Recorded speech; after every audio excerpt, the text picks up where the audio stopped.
Hongera kwanza kwa ushindi wa robo finali dhidi ya timu ya Pamba Jiji. Ni ushindi wenye faida kwenu kwa sababu mtinga nusu finali. Ilikuwa ni mechi aina gani? Mechi ngumu kwa sababu kwenye robo finali 4, robo finali 2 zinahusisha timu za ligi kuu. Sisi na ile robo finali ambayo inaenda kukutanisha Singida na Kagera. Kwa mnapocheza kwenye timu za ligi kuu wenyewe kwa wenyewe, mchezo kunakuwa kidogo mgumu ukilinganisha mnavyocheza na timu za daraja la kwanza. Daraja ya chini wanaingia kama underdog. Huu ni mchezo ambao watu wote tuliingia kama tuko 50 kwa 50. Pamba kwenye mechi yetu ya kwanza hapa ya ligi tutoka na sare ya kutokufungana tena wakiwa kwenye wakati mgumu kuliko ni sasa hivi ambapo wamebadilisha, wameongeza ubora kwenye kikosi chao. Kwa hiyo ilikuwa ni mechi ngumu ambayo sisi tunaamini tumedeserve kushinda kwa sababu ya mbinu zilizowekwa kiwanjani na performance ya wachezaji wetu. Asubuhi mvua zimepiga sana, lakini tumeona uwanja umeendelea kustahimili na umepigwa mchezo bila kuwa na shida yoyote. Pengine tuwapongeze pia kwenye hili, lakini pia unaweza kuzungumza nini kwenye neno hili kuhusiana na swala zima la uwanja? Ya kwanza tunamshukuru Mungu, lakini tunajipongeza pia sisi wenyewe kwa sababu uwanja huu msimu uliopita tuliufungia kwanza sisi wenyewe. Alafu tukawaambia TFF tunautengeneza. Tulipokuja TFF kuwaambia waje kukagua wakauruhusu. Nyakati kama hizi za mvua msimu uliopita tulikuwa na mechi ya Yanga hapa. Kulikuwa na maneno sana mechi ya hame kwa sababu tu ya matope na nini. Lakini sisi tukafanyia kazi mapungufu ambayo yalikuwa yanaonekana kwenye kiwanja. Tukafanya marekebisho ambayo sasa hivi kimekuwa kiwanja bora kabisa cha nyasi kwenye nchi yetu. Kwa sababu mnajua uwanja wa Taifa ulikuwa ndio uwanja unaoongoza kwa nyasi ya asili. Lakini kilichotokea juzi kwenye mechi ya robo finali ya CAF Confederations Cup, wizara yenyewe imeufungia, lakini pia nafikiri CAF wameususpend pia. Kwa hiyo mechi imehamishwa. Sisi pamoja na mvua ilionyesha usiku kucha au sehemu kubwa ya usiku mpaka asubuhi, bado kiwanja kimechezeka. Hakuna namna yoyote ya kutumia magodoro au mop kusukuma maji kwenye kiwanja ambacho msimu uliopita tu kilikuwa kinapigiwa kelele. Tumefanyia kazi mapungufu kwa kiasi kikubwa.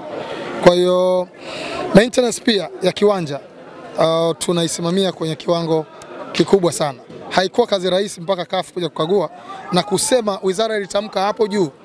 Waziri wa Habari, Sanaa, Utamaduni na Michezo Profesa Kabudi alitamka hapo juu kwamba mpaka CAF wanakagua, kiwanja pekee ambacho kilikuwa tayari ni kiwanja hiki. Kwa hiyo hiki kinachotokea leo sio jambo la jana au juzi. Ni jambo ambalo tulikaa chini tukaamua tufanyeje. Tumefanya kwa ustadi mkubwa na wizara ilitupongeza kwa hilo, na CAF walikagua kiwanja hiki wakasema peke yake ndio kiwanja ambacho kiko tayari kwa ajili ya maandalizi ya chani na chani yenyewe. Sio mshindi wa kombe hili anaweza kuwa na nafasi nzuri ya kuelekea katika mashindano ya kimataifa. Mnajihisi mko tayari kwa ajili ya kupokea changamoto hiyo mpya? Sisi sio timu ambayo inaweza kushinda kikombe cha ligi kuu. Tumewahi kuzungumza hiyo kwamba hatuko kwenye mbio za kugombea ligi kuu. Sisi ni timu ambayo msimu uliopita ndio msimu wa kwanza baada ya kupanda daraja. Tukapigana ili tusiteremke, na ndio timu ambayo imepanda daraja inachopaswa kufanya cha kwanza. Tukapigana tukacheza playoff tukabaki. Msimu huu ni msimu ambao ni ujenzi wa timu. Hiki kinachotokea tunaendelea kujenga timu. Kwa hiyo kwenye ligi kuu sisi hatugombei kikombe. Tunajenga timu yetu, tunaamini msimu ujao kuna kitu tutagombea. Kwa hiyo sehemu peke yake ambayo tunaamini sisi tunaweza kupata kikombe ni kwenye mashindano haya ya mtoano.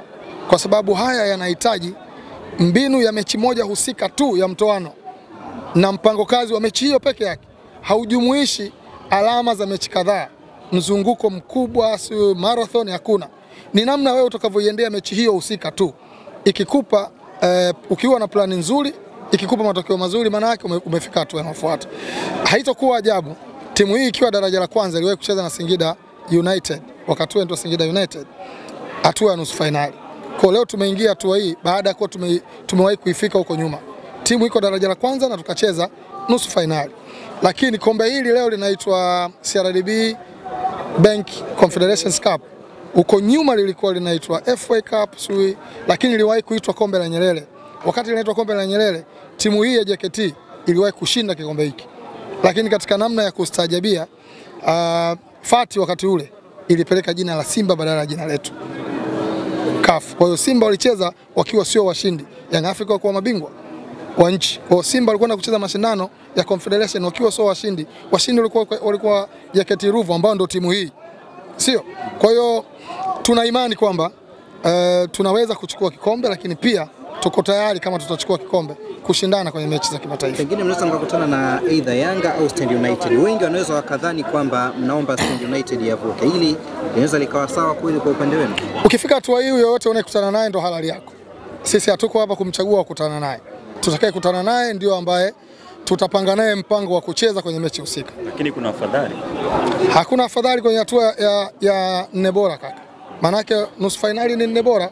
Utakaye kutana naye hapo ameruka viunzi. Let's say Stand amefunga Yanga. Kwa nini unaita afadhali? Kama anaweza kumfunga bingwa wa kihistoria wa nchi. Kama anaweza kumfunga bingwa mtetezi.